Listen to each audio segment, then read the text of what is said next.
বুকে করতাম না, সাহস আই না, দামি জিনিসটা অর্ডারও করলাম এবং হাতেও পেয়ে গেলাম ফাইনালি। ফ্ল্যাশব্যাক। আসসালামু আলাইকুম প্রিয় বন্ধুগণ, 1100 টাকায় অনেক প্রিয় এবং একটা দামি জিনিস অনলাইনে অর্ডার দিয়ে দিই। এখন তোমরা আশ্চর্য হবা যে 1100 টাকা কি এমন দামি জিনিস আমি অর্ডার দিয়ে দিলাম।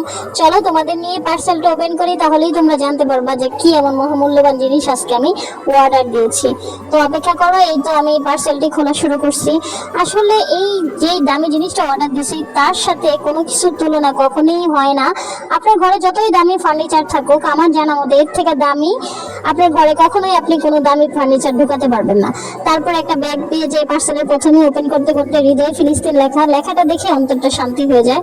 তারপরে এই যে কাবা ঘর, মসজিদে নববী এবং মসজিদুল আকসার অজানা অনেক তথ্য এই গুরুত্বপূর্ণ বই তিনটায় পাই।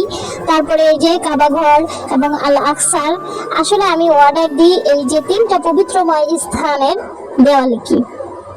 তারপরে কস্টিপ পিছনে এভাবে কস্টিপ থাকে, সেই কস্টিপ গুলো টেনে টেনে উঠাই এবং উঠাই আমি আমার দেওয়ালে মানে বেডরুমে সেট করি।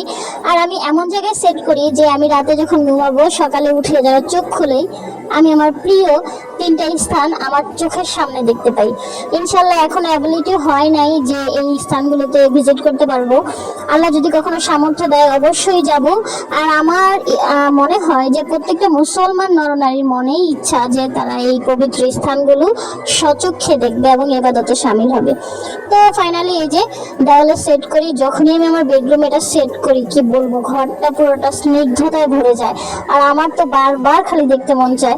আমার ঘরের আশেপাশে যত ফার্নিচার আছে তার থেকে বেশি আমার এই জিনিসগুলোকে দেখতে এত বেশি ভালো লাগতেছিল, না জানি আমার মনে হইতেছিল যে এতদিন পরে মনে হয় আমার ঘরটা পরিপূর্ণতা পেল। এবং ফাইনাল লুক এমন ছিল। অবশ্যই প্রিয় বন্ধুরা তোমরা আমার কমেন্টে জানাবা যে এটা দেখতে কেমন ছিল, কিংবা তোমাদের কাছে এই দেওয়ালির পিলগুলো কেমন লাগে।